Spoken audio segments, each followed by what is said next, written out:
times. All right, we're live. Hello, everyone, and welcome to Talking About Survivor. I am Christiana Ellis. I'm Mike Mateen. Tonight, we are talking about Survivor Season 35, Episode 6. Yes. And we're a little bit more on top of the schedule this week. We try to sometimes, but Thursday doesn't always work. But here we are. So this episode frustrated me because it set up what felt like was going to be a for sure conclusion, and then it turned out to be the other way completely. And there has to be a whole conversation where they changed their mind and then didn't show it on camera so that we would be surprised. And I don't know. I mean, I guess I understand why they would do that, but I find it annoying anyway. It's like they just deliberately withheld the part that would, I guess I don't want them to, if what happened is that Chrissy and Ryan just had a quick scene where they kind of just came back together and said, so we're doing Allie or JP? Allie? Okay. And if that's all there was, then, I don't know that they should show that. But everything really made it seem like it was going to be JP, and then it was Allie, and it was like, especially because there's an emotional component to that direction, it made me feel like I want to know what the reasoning was. Yeah.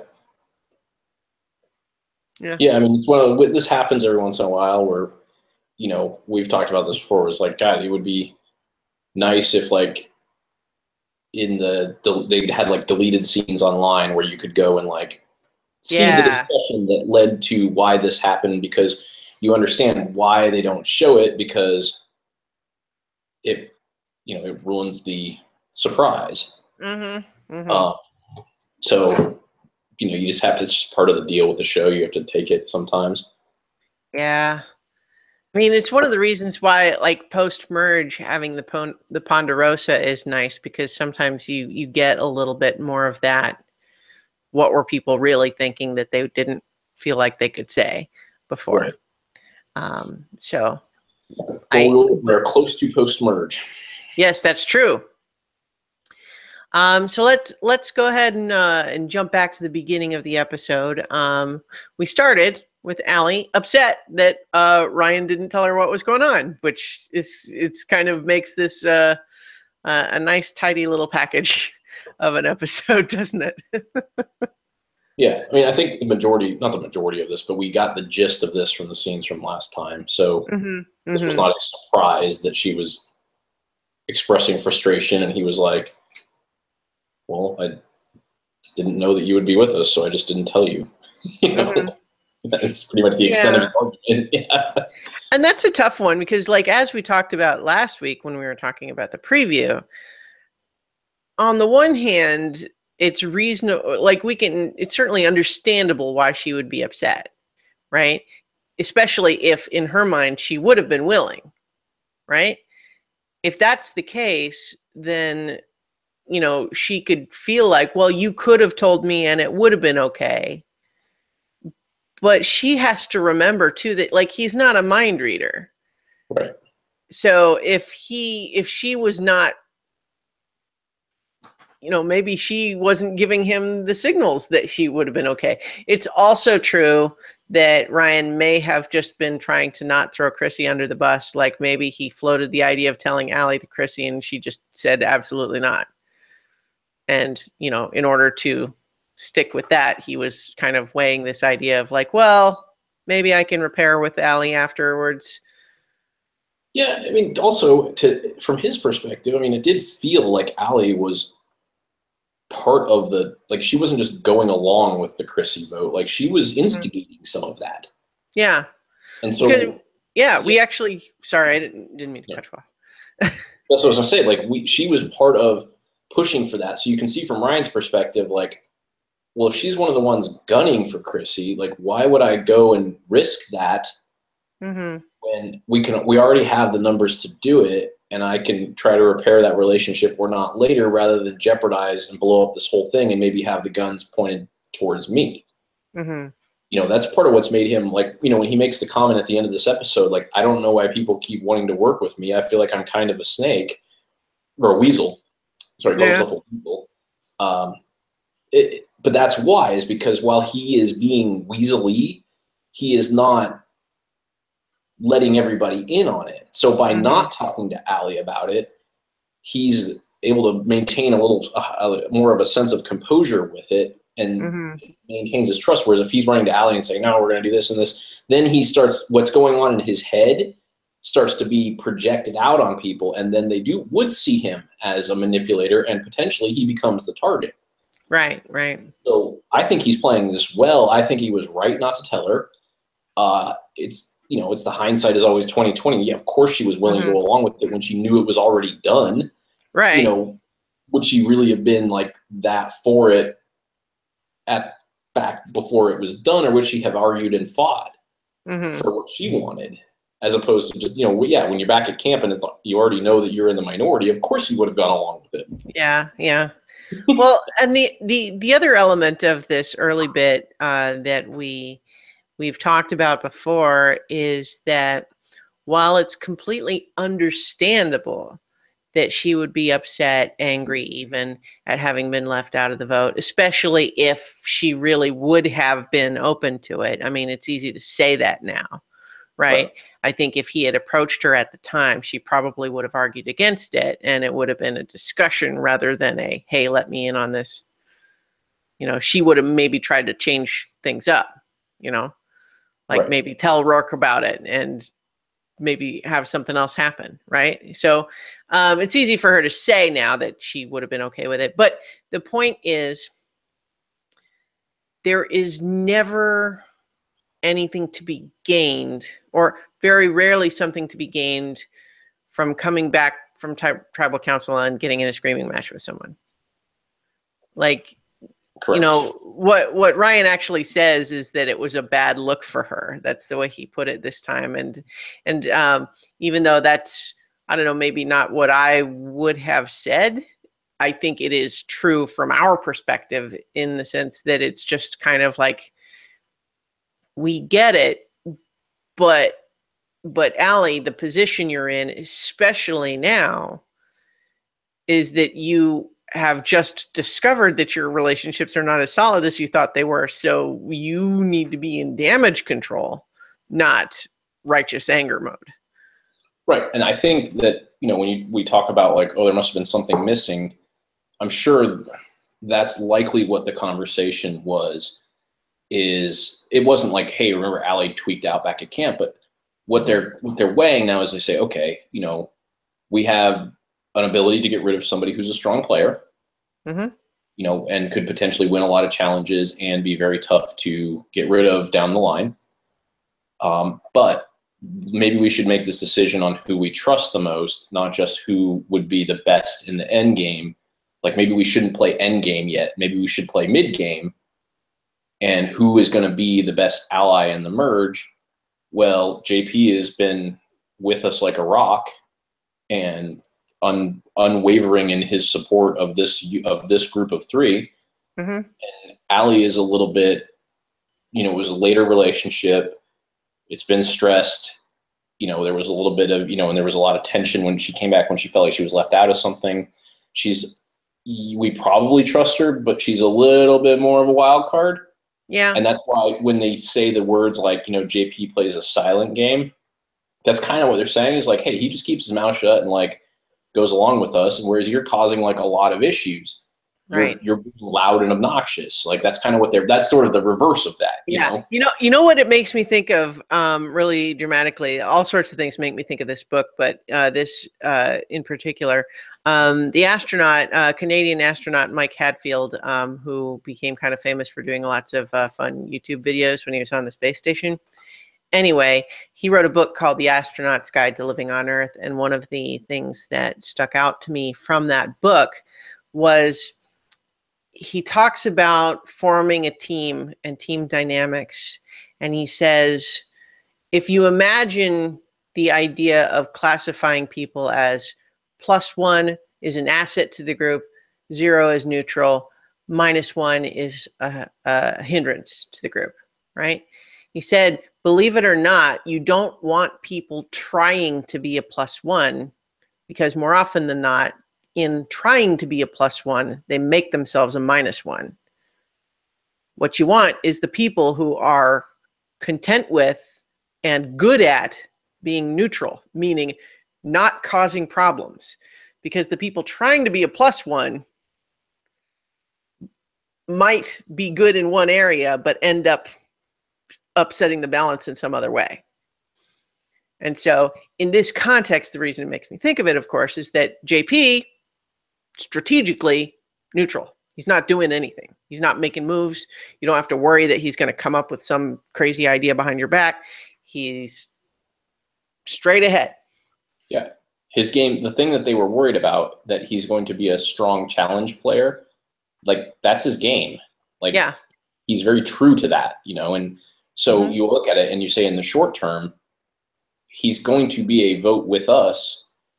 We should let him be we should have a strong challenge player who is a asset to us, because neither of us is a strong challenge player. Right. So when we go into the merge, when we don't know what other relationships have been happening in those other tribes, we'd like to be a unit of 3 that has some muscle.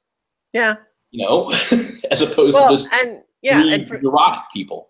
You know. Right. And for that matter too, if the talk is that the people voted off early after a merge are the people who are strong in challenges, well, if you have one, then the target doesn't move to you yet.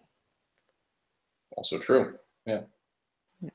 Yeah, he's a shield as well. You're right. Yeah. You know. Yeah. Or potentially anyway. I mean, because part of their concern was the idea that is like, is he really neutral / quiet, or is he just unreadable? Right. So it sounds like that was what their discussion ended up being, is who do we trust the most? Not let's not make a rash decision just because we can. Right. You know, like just because you can doesn't mean you should. And they weighed it and they said, they decided that JD was the more trustworthy, and that, you know, JP, but JP was the more trustworthy and the one that they wanted to work with. Right. And like you said, if it comes down to it and they go into the merge and, you know, another faction is like, well, we'd like to get rid of the strong player. Like, we're looking to get rid of JP because he's one of the strongest players. They have no obligation to him either. You know, so they can flip on that and say, yeah, we were actually considering that in the last vote, but, you know, we didn't know we could say we didn't know we were going to the merge, and we were such a decimated tribe. The last thing we're going to do is get rid of our only chance to win a tribe, win a immunity. But now that we're at the merge, yeah, we don't want him. Like, he's too strong. You know, they could easily pivot. So I think this was the right move, even if it was, you know, we didn't see it develop. I think they made the right decision. We'll I think so. I was, I guess, a little. I guess my irritation was not so much that I wanted them to vote out JP over Allie, even though I did kind of like Allie, but more just that feeling of being set up.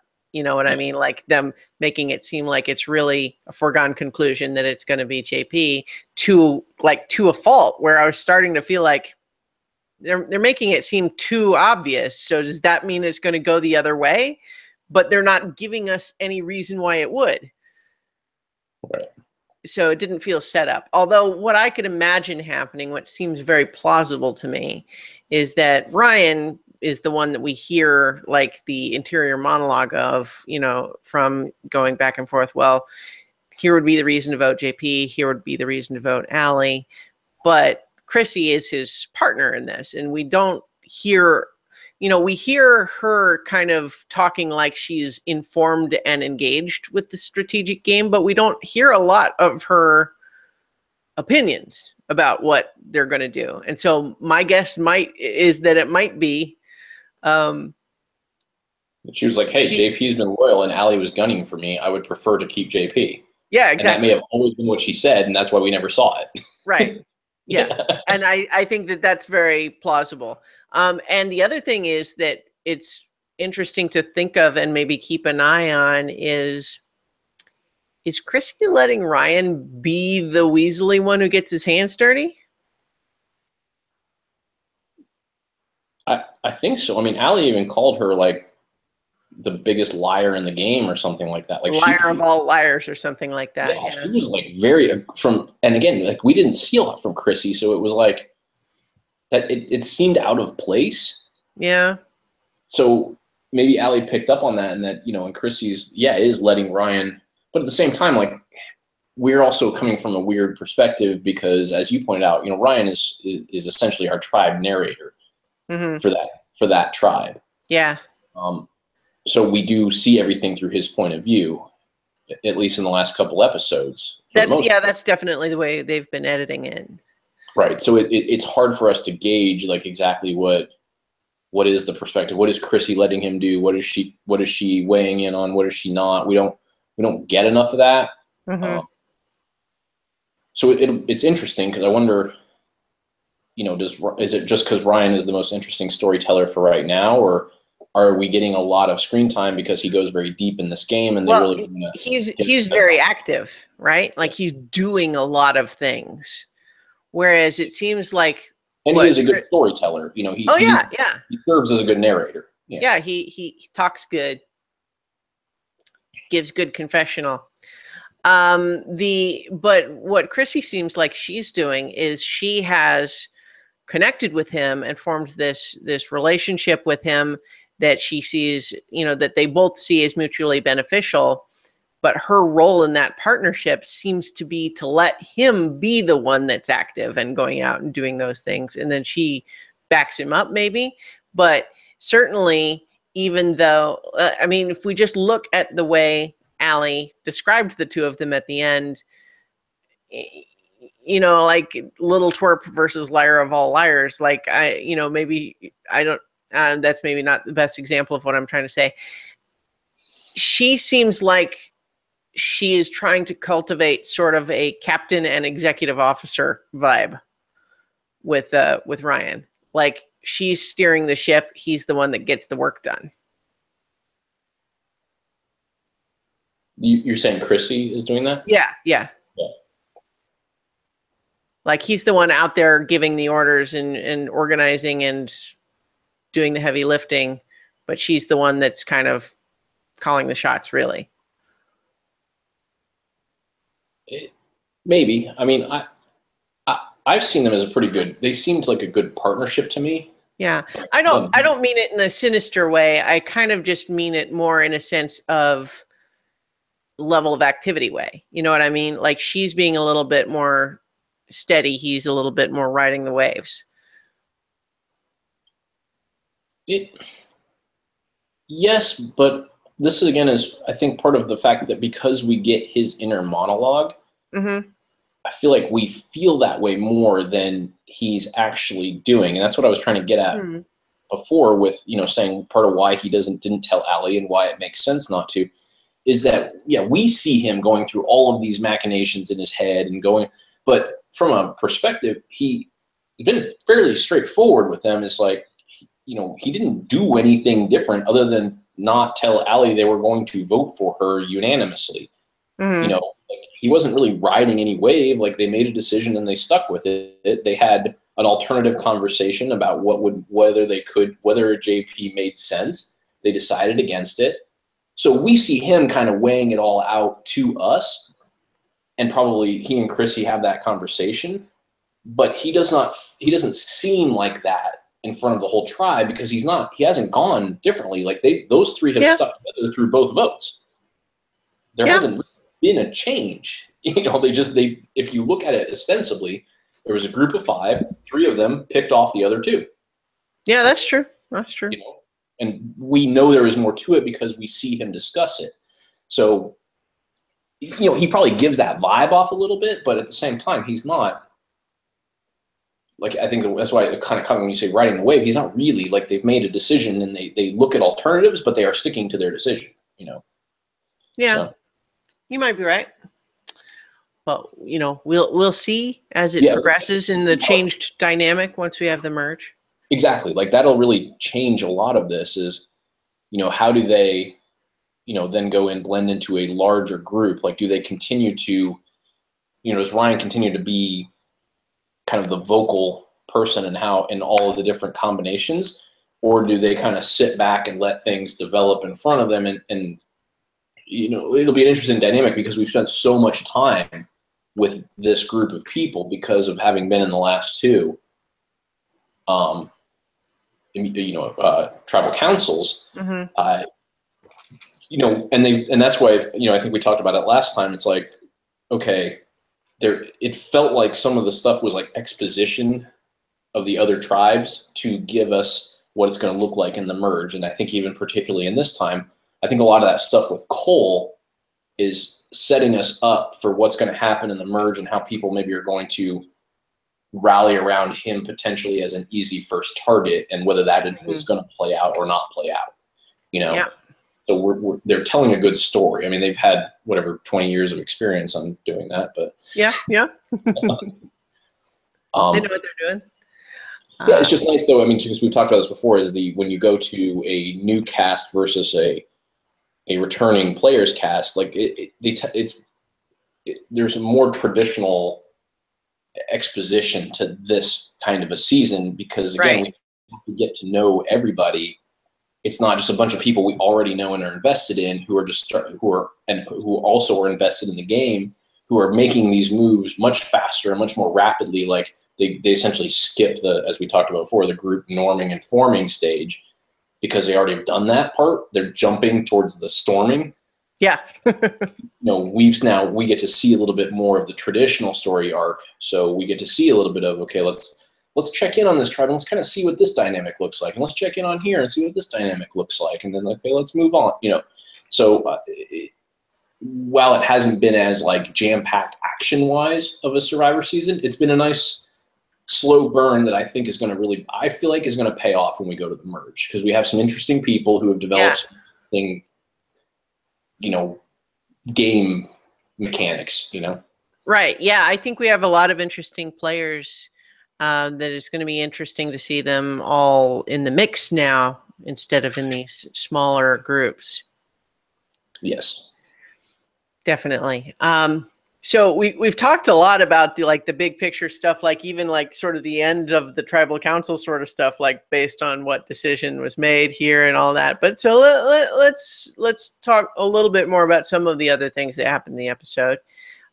We got a charming little vignette with Mike, who, happy to have caught his own little fish, finds it very satisfying to be a provider, promptly drops it in the fire while trying to cook it, but then digs it out and tries to clean it off, and then shares it with everybody. Anyway, yeah. But that was all very charming. I thought that was a lot of fun, and Ben is very entertained by the antics, but also like in an endearing way, like that whole thing of like, and at the end of that story, we got a little bit of fish because of him.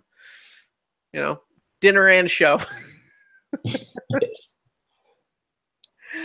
But it was also used as a contrast between him and Cole, who apparently went out and caught a big fish and then ate it all himself.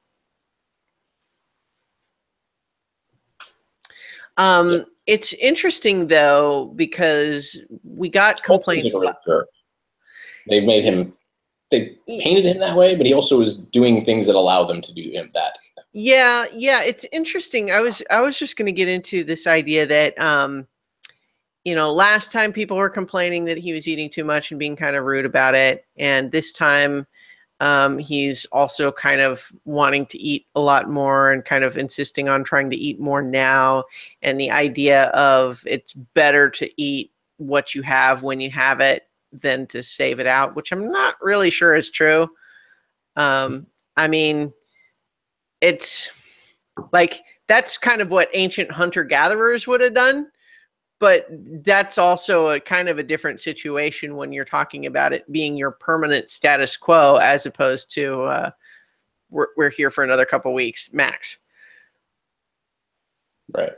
But in any event, the fact, though, that he actually faints from being depleted. Nice. The fact that he actually faints, I mean, suggests that while he's maybe not handling it in a very civil way, and maybe it reflects some poor planning on his part, it seems nonetheless true that he's not making it up about needing more food than he's been getting,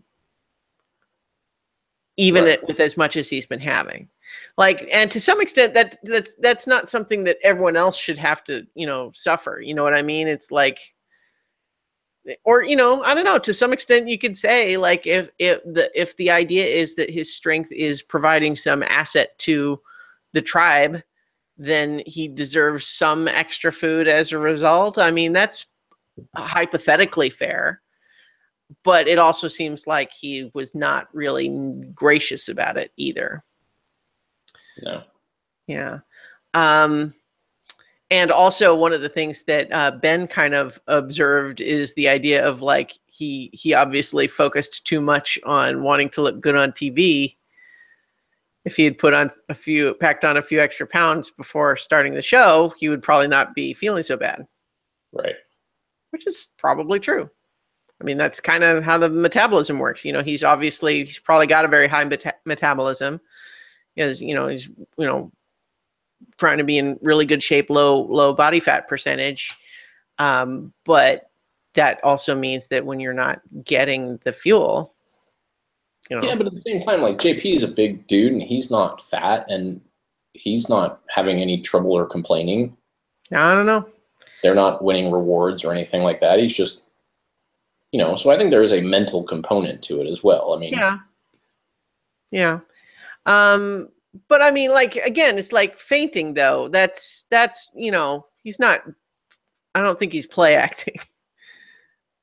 No, but there could potentially still be a mental component whether he's play acting or not. There is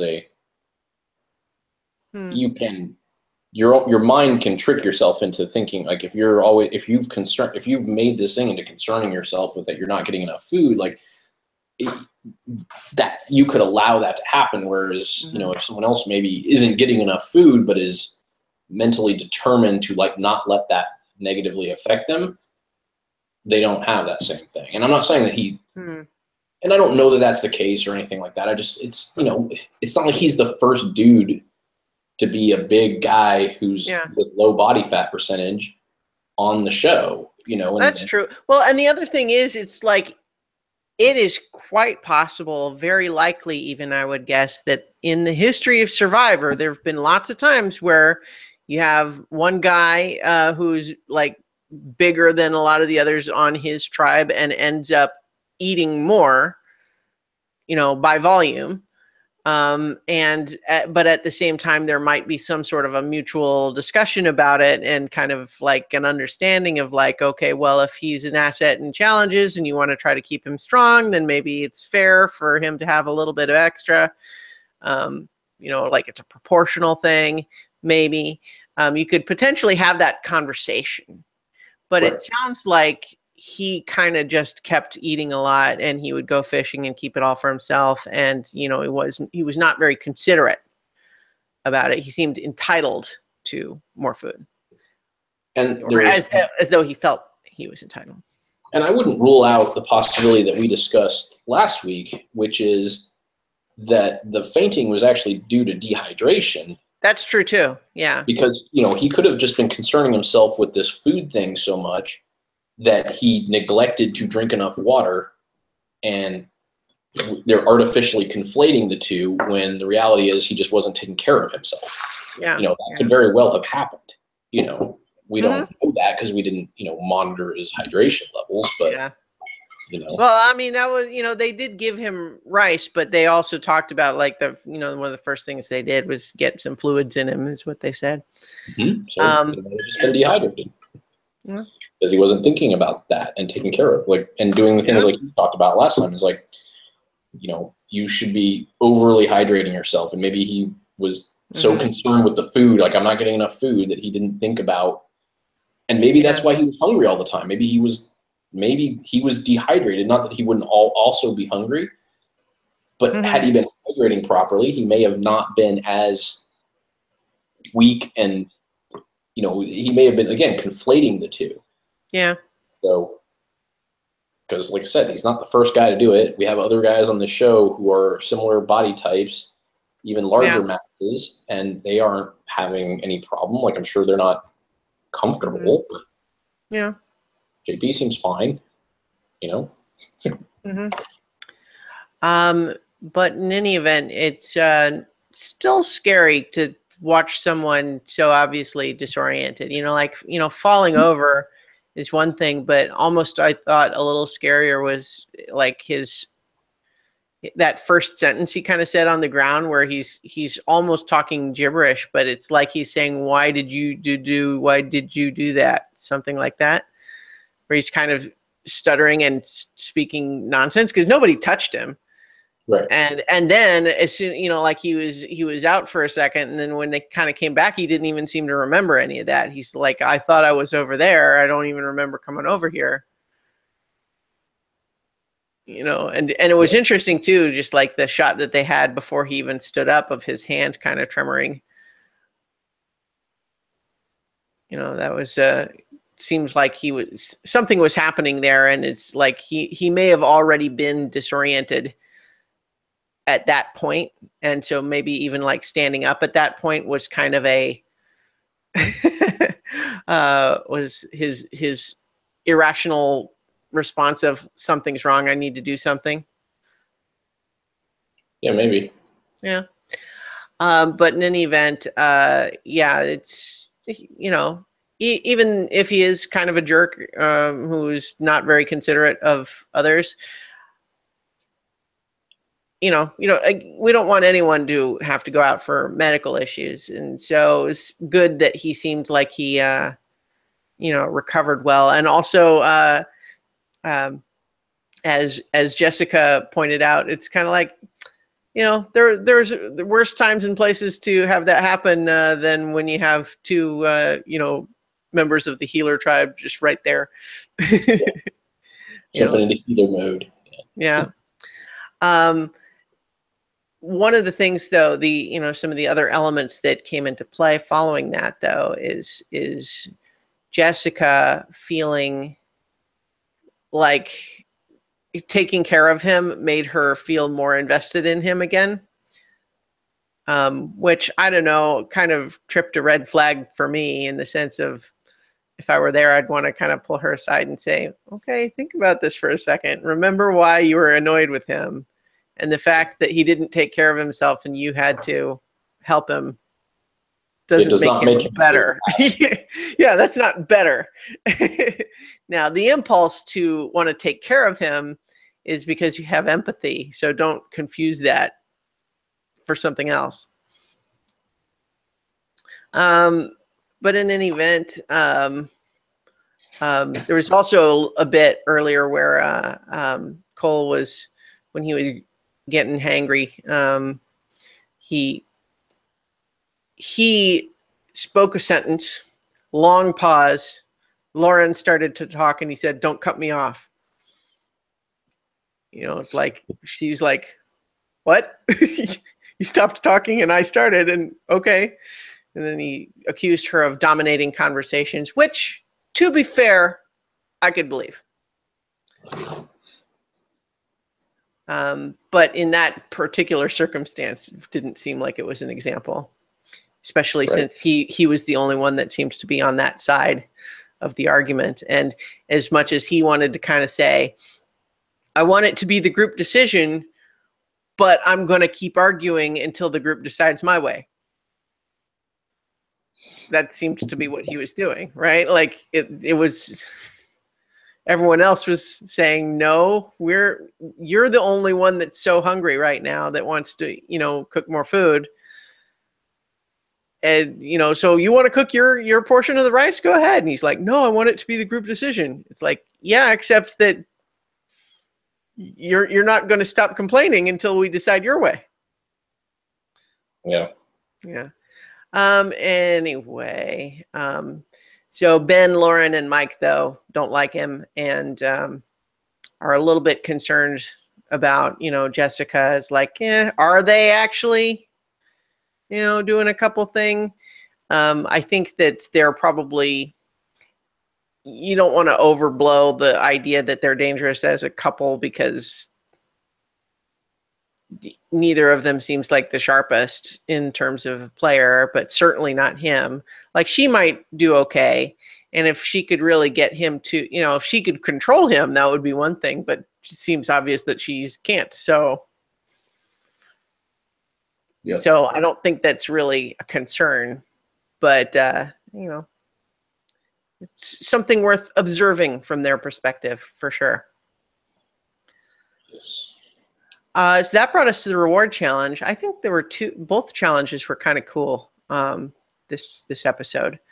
I really like the community challenge, but we're not there yet. So yeah. So I agree with you. But so this one was have to carry the ball with the poles over the balance beams, which looked hard, and it was okay. It was interesting enough.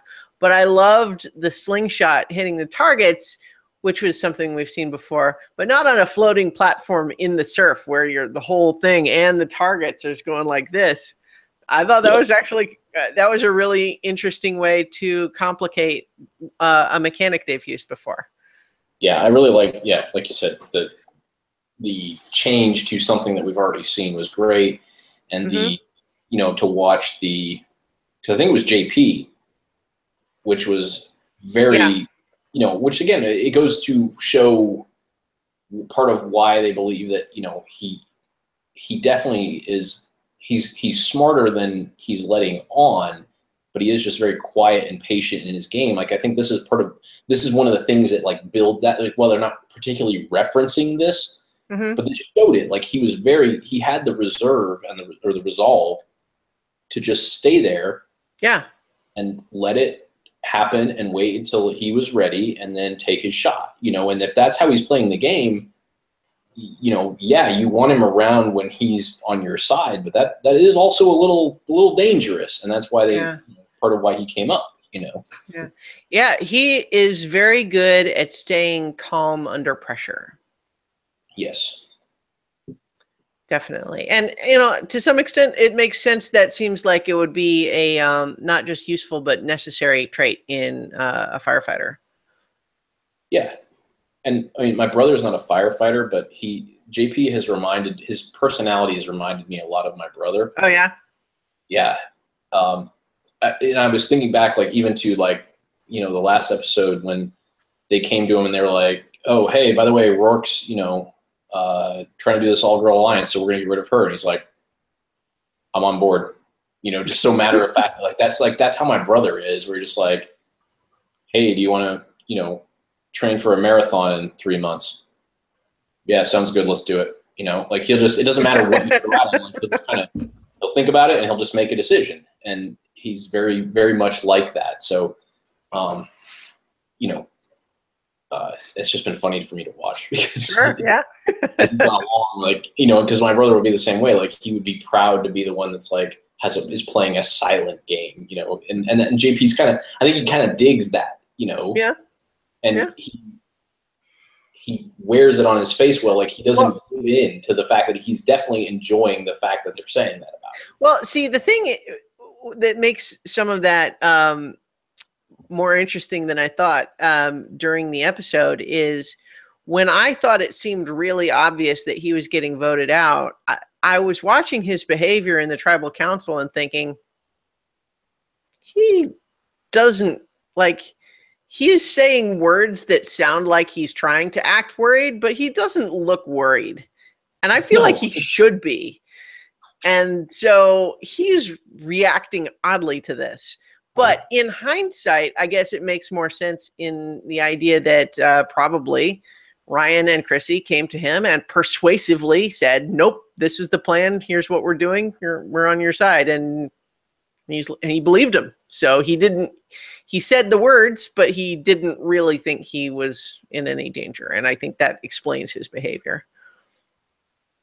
Yeah. And, I was a little disappointed in in Probst, like prodding him, like, well, why are you not defending yourself harder? And it's like, I want him to be like, because dude, I spent all afternoon defending myself, and whatever is done is done. Like, that's what I want him to say. Like, this decision is finished. So what the f am I going to say here? I already did. I can imagine he's a hard contestant for Probst, though, just because he's brick wall is not exactly what I mean. He's just like, he's impermeable. Yeah. Probst is trying to poke him and get him to react, and he's just like, yeah. And it's just like, why are you not defending yourself? I feel like I've done that. I don't already. have to. Yeah, I don't have to. Like. Yeah, I mean, I've said what I need to say, and they're either going to take what I said or they're not. It's. I've come to the conclusion that more words from me can only hurt at this point. Yeah. There's no. True. Yeah. But yeah, so JP, despite actually they lost their lead briefly by missing one of the knots on when they were untying the boat, but then he still got them first place, winning all those pizzas. I was just thinking, it's like we were just talking about how JP seems like he's doing okay. They've also this time they won a bunch of pizzas. Yeah, that's true. I guess I forget that they win, because they've been losing the immunities. So I think I projected on the fact that they hadn't been winning awards when they actually had been winning awards. Cole's tribe had won the peanut butter and jelly, though. That's true. So, yeah. But it just means that it's not necessarily always an equal distribution in terms of how much food they're getting and when. So that was the challenge. Sokol got first place, then Yawa second place. JP is not humble about being the challenge MVP, but at the same time, he's not wrong. I mean, everybody on the tribe knows it, so it's like, why why obscure the issue? That's like, nope, he's the one that's helping them win challenges. Well, yeah, and that's what we talked about earlier, is like, that's his game, Yeah. So yes, they use that as he was being so cocky and he's going to be so good in these future challenges, but it's like, at the same time, like, he's a known quantity. Like, that's what he's going to do. Like, he's going to play to win challenges. He's going to be straightforward with the people he wants to be. Doesn't have, he's not going to be out there making a ton of crazy moves. I could see him being susceptible to that at some point later in the game, that somebody could come to him and be like, hey, JP, you've been doing a really good job, but you got to make a big move. Yeah. To win. Here's one you could do. And I could see him being like, oh yeah, I do need to do that. And and they wouldn't, that's probably true, because as much as, like, JP seems like a good guy, and he's got that, like, he's doing okay, but I don't think he has end game victory in him. No. But that could be, you never know if something happens to, Devin, Ryan may adopt JP as his new, partner. I think Devin is a better mix for him, because we've seen that while he is disarming in his personality, he's actually a lot sharper. Yeah. I think that the similar is true for JP, but from what we've gotten so far, that Devin just seems a little bit more engaged in how the game is going to play, and he's made some hard decisions, like which is about what we're about to come up into now. Yeah. Which is really drawing that line in the sand and saying, no, this is what I believe. This is what I think is best for the tribe. I am willing to take this. I think we can go talk to Desi, but I am not budging from our relationship here, because I feel like that is the right thing to do. Right. It's a gamble being willing to go to rocks, but it's a gamble, first of all, by being willing to go to rocks, it gives them a stronger bargaining position. Yes. And so they know that the likelihood is that they won't have to go to rocks because, will Desi want to go to rocks when all she has to do is vote Joe? Right. Probably not. Super appealing, you know. Yeah.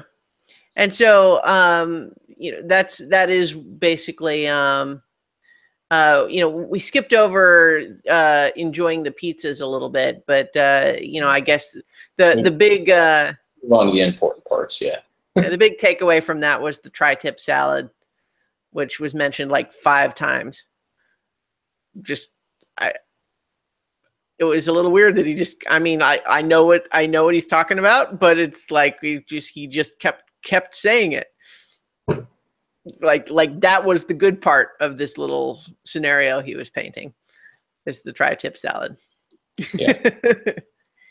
He's hungry, I guess. He's focused on he wants a tri-tip salad. So onward. Yeah. But so, yeah, we had Devin and Ashley talk about that. We kind of covered that. Ashley approaches Desi, who talks about Joe being trustworthy to a point, but it seems like she's already on the page they want her to be on, which is maybe that point's now or soon. And she's like, yeah, I guess so. Especially if you guys are telling me that the two of you are together and you're going to vote against us, then yeah. Why would I argue with that? It's easier for me to get on board with that. Yeah. Mm-hmm. Yeah. However, you know, despite the earlier discussion of Devin trying to keep eagle eyes on Joe to keep him from finding another idol, his eyes are not eagle enough, or at least not constant enough, because Joe finds another clue. He plays it real cool, goes back after dark, finds a new idol. Yep. This time, nobody knows. Yeah. It's part of the game. Yeah. I'm amazed more. I mean, other than, I mean, they sort of hacked it, you know, Mike and Jessica, right? In terms of, they didn't find the clue first, they just guessed. Yeah, they just hacked. Yeah, they hacked it essentially. Yeah. But the fact that, like, you know, the other people are not aggressively, like, it's just odd, you know, because they don't seem that hard to find. Like they take work to find the clue, but they are very distinct. Yeah, I wonder if it's just people being risk averse in the sense that being seen looking potentially puts a target on your back. But I don't know. I mean, it seems like it's risk. It's a fairly. Well, I was going to say, that's the advantage that Joe has, now that I think about it, is that he knows what those clues look like. And so he knows that you can search for them without being noticeable, because you can very much just be like being in the woods. Like, you're not having to like get down and like get into stuff, because the clues are so well displayed. Mm-hmm. You just really have to be open to seeing them. Yeah. And you can do it amongst your normal business. And Joe has that advantage now. So that is true. Like, yeah. Yeah. But who found it with him? Was it Cole originally? Originally, yeah. Because remember, originally he found the clue and thought it referred to the boat rather than the water. Right. And so he enlisted Cole because Cole had the boat. At his new tribe. I'm sorry, say again? Makes Cole even more of an idiot. Yeah. That he's not looking for that at his new tribe when he knows where the clues were, where the clue led to. You know, the same thing that Mike and it's Jessica, right? Yeah. Mike and Jessica. Yeah. Yeah, Mike and Jessica. Same reason that Jessica knew where to find it. Like, she was smart enough to do that. Like, so Cole could either go try to find the clue at his tribe or go to where he knew the idol was, and he has done neither. He's just complained about food. Yeah, you know? Yeah. I'm even less impressed with him. So this is the actual bit of the episode where the fainting happens, but we kind of covered that already. We didn't talk about the worm falling on Mike, which I don't know. It was obviously just kind of, it gets lost in the stuff happening in the rest of that scene, but I just I don't know. It's just them talking about. He's like, yeah, that's why I cover my ears, that sort of thing. Just worm just fell out of the ceiling. But anyway, this brought us to the immunity challenge, which, as previously mentioned, it was a cool challenge. Yeah, I love this. And I love I think there was such satisfaction for probably the players, but even as a spectator, when there was the light bulb went off and they figured it out, that you could actually pull the tension and release one of your people to go and just start going and getting that. And I mean, that was awesome. Yeah. I think I was a little bit unclear. I think at the beginning, they each had some blocks. And so it couldn't just be one person going back and forth making the stack. But, which may have so that may have complicated it originally. But once it fell, they could potentially have one person pick them all up. Right. But what they also, even and in the beginning too, they still could have used that theory. They just would have had to shift. Yeah. To different people. They just didn't realize that yet. So, in the beginning, there's this whole you have to walk towards it, but also hold your piece of tension while you're continuously getting closer, and how difficult that is. But I mean, I don't know. It was just fun. I'm right there with you. When they were like, wait a minute. Yeah. You can just set it down if we all hold it. And it made a big difference too, because they were sort of way behind, having gotten almost to being done and then falling, but then just realizing, hey, we can do this. And even though they're just raced through it that last time, even still, it was pretty close between all three, because they were they were all had the last letter placed and then had to just get back out to the edge. Right. And the team that ended up, which I'm never positive which color they are. I think they're yellow, but since Ryan's always dressed in all red, I know it confuses the issue. Ryan is on the yellow tribe, which is Sokol. And then Yawa is the red buff tribe. Yeah. No, I had the same confusion for a while. I kept. Yeah, because I think Mike's in the red tribe, but he wears all yellow. It's because of how they dressed them for what was essentially mattered for 2 weeks. Yeah. Well, also just the idea that blue being the hero color and yellow healer color and red hustler color. Yeah, I mean, I guess that kind of tracks, but it's not an obvious thing necessarily. It's just.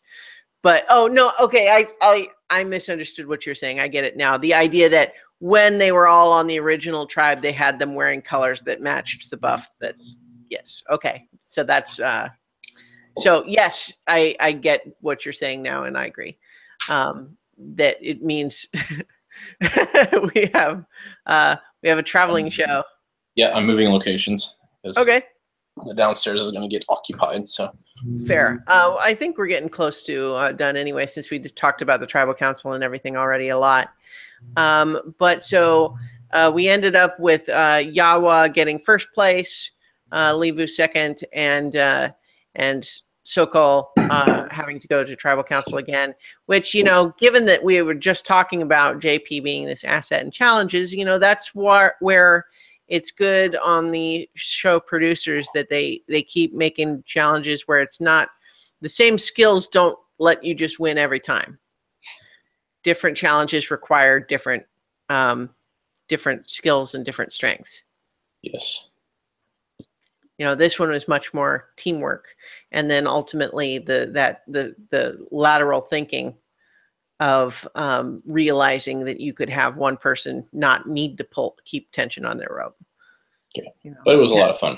Yeah, I agree. It was very cool, and I'm sure that one will come into the rotation because it's probably pretty simple to do, right? You know, does not require a lot of setup, but it was good. Anyway, so getting ready for tribal council, what we saw was Allie worried about her blow up with Ryan, which in hindsight she was right to be worried.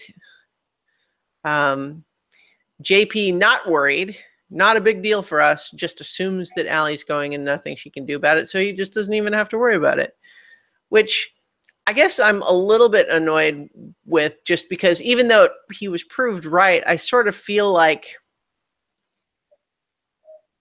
he should still be worried. You know what I mean? It's like, in this game, you should never just say, oh yeah, we've got things under control, therefore I don't have to think about it. Because that's what everybody thinks until they get voted out. Yeah. You know, that's how blindsides happen. Because they easily could have voted for him instead of Allie, and he would have been stunned, right? You know, it's like, that could have happened. I mean, she was stunned. Yeah. Yeah. So. Yeah. So Ryan talks about wanting to repair his bond with Allie. He's interested in voting out JP. And this is where, you know, some of the confusion comes in, because it seems like Ryan, at this point in the episode, is more interested in voting out JP than Allie. He likes Allie. He doesn't want to vote out Allie. He wants to vote out JP instead. He says a lot of things to her to try to persuade her to be willing. But then the problem is we need Chrissy to be on board, and I think that's where it all fell apart. Yeah. Because so Allie wants to try to connect with Chrissy, which they had previously had some friction. Talks about being willing to try to prove her loyalty. Chrissy talks about, like, well, who can I beat after the merge? Which is kind of a loaded question and can be read a number of ways, right? Because, you know, on the one hand, you say you want to be able to beat someone in challenges, but you also know that people who are nothing but challenge winners tend to get picked off as soon as they don't win. And so everyone's really sure that the merge is coming soon, and they're not wrong now that we've had that confirmed. But I think ultimately what it came down to, as we talked about previously, is from Chrissy's perspective, in the last tribal council, JP voted with me and Allie voted against me. I want to keep the person who didn't vote against me.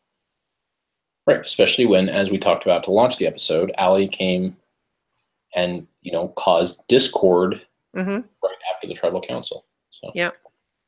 Yeah. So even though, my notes going into the tribal council, I was feeling like it seems too obvious that it's going to be JP based on the things that we've been shown. That's how it felt to me. But it seemed so obvious that I was suspicious. And so I was like, is it going to go the other way? I guess so, but I feel like they're not showing us the decisions being made that could lead to that. And we can sort of, you know, we've parsed through it, read between the lines. And so I think we figured out, I'm confident that our explanation is very likely to be what happened. But it's just frustrating to know that there would have had to be conversations that we didn't get to see, because probably because the conversation, if they showed it, would have made it much more definitive and not a question. That's what I was going to say. They were probably very definitive, and it didn't help with the narrative. So yeah. It does make it kind of it's kind of a shame, though, that it ended up being a situation where Allie had to get betrayed again. You know. Sorry, he's going to his babysitter, so I have to say goodbye real quick. Okay. All right. You have fun at the Rover. We see you on Monday. All right? Oh. We'll see you Sunday. All right. all right. Come on. Good boy. Important business. We're going to a wedding this weekend, so he has to go to his babysitter. Nice. So I guess just to finish up, well, yeah, I think people understood what you meant.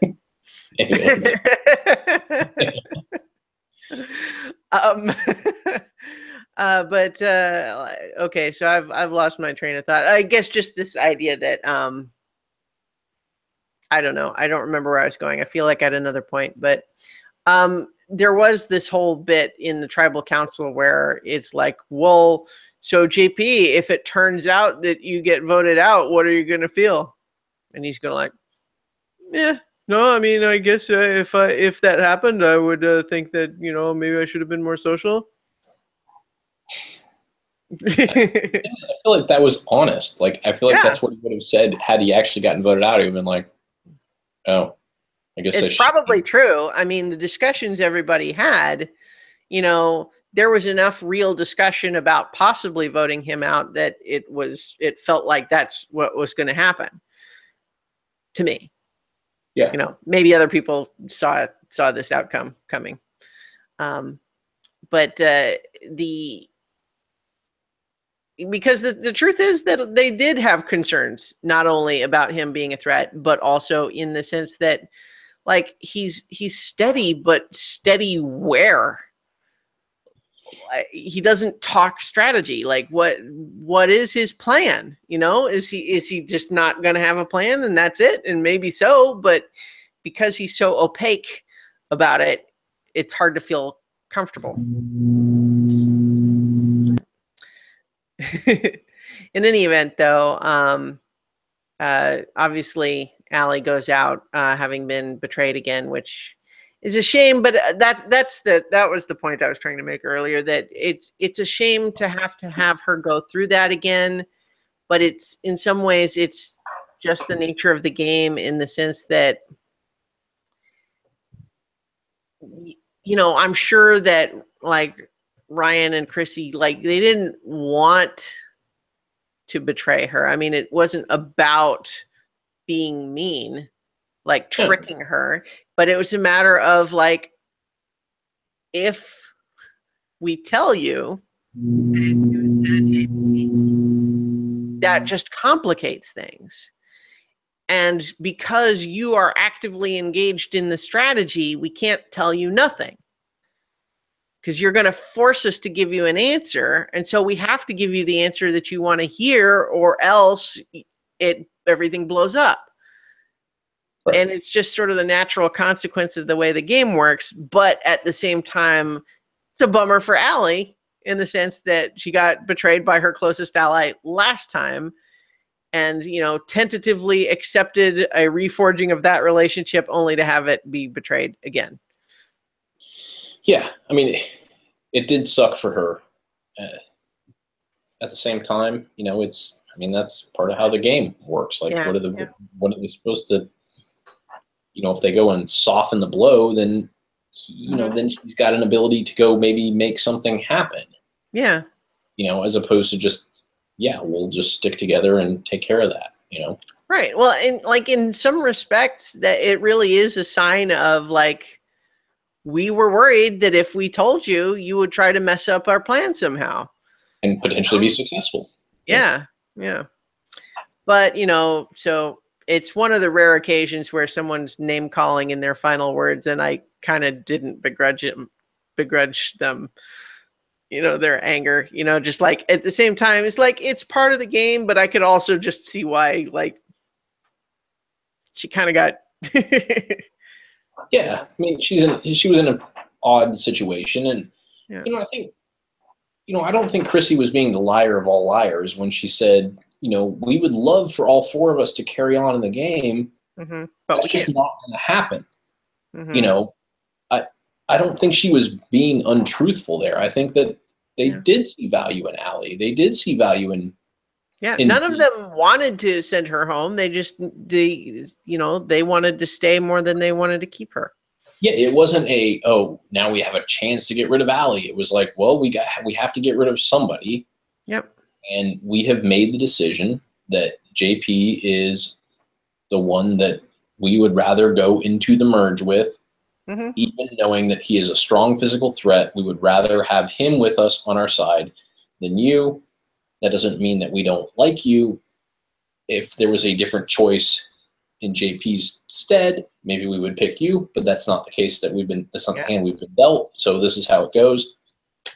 You know, that's, yep. I mean, I think I think JP even said something to that effect when he made his vote. Like, it was like, hey, it was either you or me, and it's you.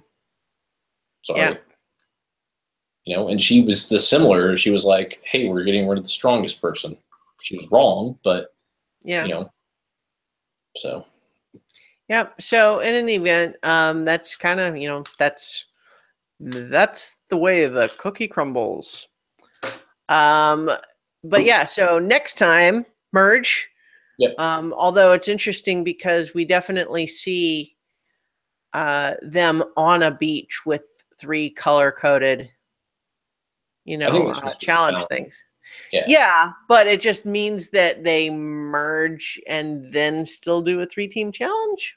Yeah, it means they probably merge earlier than expected because one tribe has been decimated. I mean, that's a common audible yes, that they call.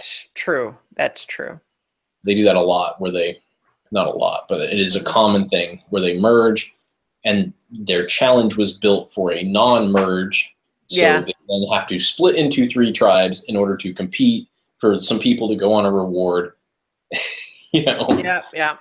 And and we'll see when the immunity might be the same way, where it's like some altered version of that, or they've pulled something. Well, you know, until they confirmed that it was going to be a merge, I was actually wondering if there was going to be another twist to it. You know what I mean? Like, what if like a partial merge or something like that? They tried to make this whole thing like there was a bunch of secrets in this season, and there was only like 1. Because I kind of thought, wouldn't it be interesting if you didn't do a full merge, but you just took 2 of the 3 and merged them? Like maybe the 2 smallest, although I think right now there's 2 are equal. Yeah, 2 equal because one's been, like I said, decimated. Yeah. But you could like just split the remaining one, you know, like you could do a thing of like of the 3 of them, 1 goes to each, and then that last person it like goes to whichever tribe loses the challenge or something like that. Or goes to Exile Island. Until someone loses a person, and then we have 2 equal tribes. Yeah. Those kinds of things that they could do, but for making such a big deal about all the secrets, like there have been the 2 things, and then it sort of went away. Yeah. You know, I mean, at the same time, we're going to shift into the end game mode. They might have all sorts of new things in mind. I mean, we haven't been getting with rewards, like unless people just aren't finding them and they're not. I mean, maybe there is an advantage in every reward, and people are just being obtuse to it. Yeah. I mean, lots of times when there is a clue, they give us a nice shot of it. But would they do that if nobody finds it? I don't know. Sure. Anyway. By the way, I can't ever say that people are being obtuse without ever thinking of Shawshank Redemption. Oh, yeah? I'm blanking on the reference.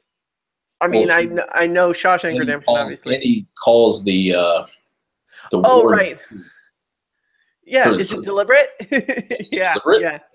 And then after he, punishes him, he says, "Now who's being obtuse?" Which didn't make any sense, Oh no, he didn't say that. He said, "Or am I being too obtuse?" When he laid it out for Andy. That's right. Anyway, yeah. I always think of that when I say that, but anyway. Well, so we will in our the next time we really didn't get any sort of meaningful narrative beyond that there's going to be a merge. I mean, we saw lots of little clips, but it all seems to be like everyone's merged now. It's chaos. People are talking to each other. Right. So just as a quick inventory, there's some negative sentiment towards Cole. Mike has an idol that Jessica knows about. Yeah. Joe has an idol that no one knows about. Correct. And also has a little bit of negative sentiment, but really only within his own group of people. Mm-hmm. Obviously, Ryan and Chrissy have had to be very active in the fact just by nature of them having been in their immunities. And they have ties with, obviously, JP, and then back into Devin.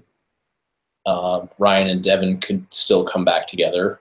And now Devin has a very strong alliance with Ashley, who was on the tribe with JP, right? I think so, yeah. Hero tribe, yep. Right. So now you're starting to build. There's a little coalition there. It's actually could be pretty strong. Yeah, that would be a nice group if they can pull it together that way. Yep. And Jessica was where were they originally? Jessica was healers originally. Okay, so they're not really tied into that group, but they are also the largest group left, right?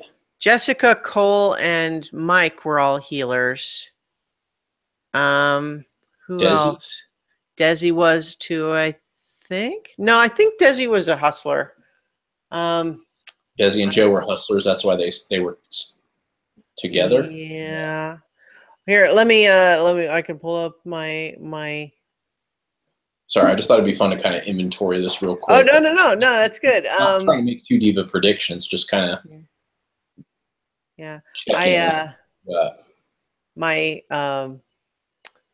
my notes that was going to tell me just like list all the people in each of the original tribes is failing me. I didn't write it down the way I thought I did. Oh well, that's okay though. But yeah, I think by sheer numbers, the old healer tribe does have the most people, but they're not very tight with each other. Right. And we did pick off a few of them because they were, Allie was one of them, right? Or she was a healer. Allie was a hustler. Allie was a hustler? Okay. Yeah, so I think maybe Desi was a healer. Allie was a hustler. We've lost a couple of, if I had I didn't have my notes ready to do this, but yeah, I think this sort of description, like that, Devin can connect to Ryan and bring Ashley. And then Ashley and Chrissy actually could connect too. Like, so there's a connection there that still works. And then they've got JP with them. That could be a nice solid little unit there. And I don't know that any of the other people around them have that type of connection with each other. Right. And Lauren is also an original hustler. So she could easily go in, if Devin and Ryan are together, like she's a vote with them. Yeah. Let's see. Desi was the original yellow was the heroes, right? Blue was Mike. Heroes. Yellow Mike was definitely a healer.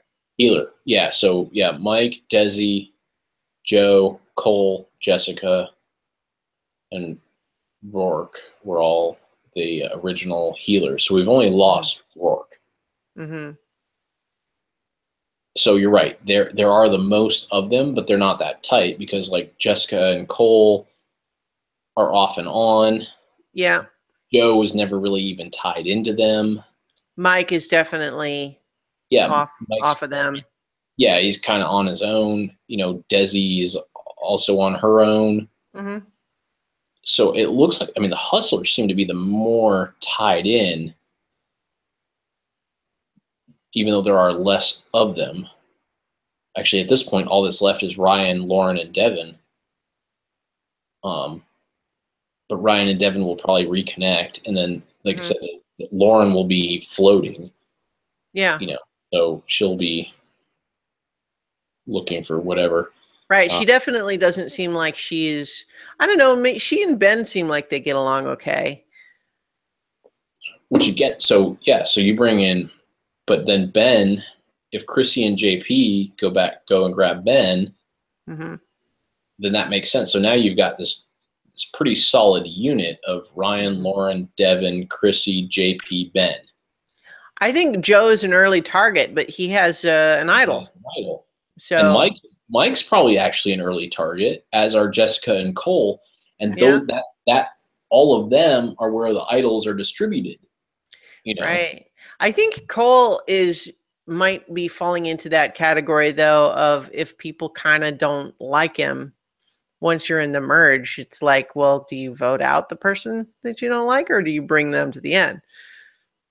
I don't think he's I think he's in enough of a dislike that you don't want him around for 15 more days or whatever. Yeah, maybe. You might be right. Well, we'll see. We will see. Yeah. So just as a reminder before we sign off, this weekend, November 4th and 5th, I am going to be running 24 hours of Dungeons & Dragons for charity as part of Extra Life. It's going to be benefiting children's hospitals. There's going to be a link to the page in the notes below this video. And you should pledge because it's to a good cause. And then you can check out my Twitch channel on Saturday and Sunday and watch some Dungeons & Dragons. We're going to be playing the Tomb of Annihilation. And I made a big map. I showed this map last time, didn't I? Because I had made it. We only just did the last episode a couple of days ago. But it's still the map, and I'm still doing it. So you should contribute because it's a good cause. And then watch or not, up to you. But contribute to a good cause, good thing. All right. So with that, I think we'll call it a close for this episode, and we'll be back next week to talk about the merge. Yay. Hey.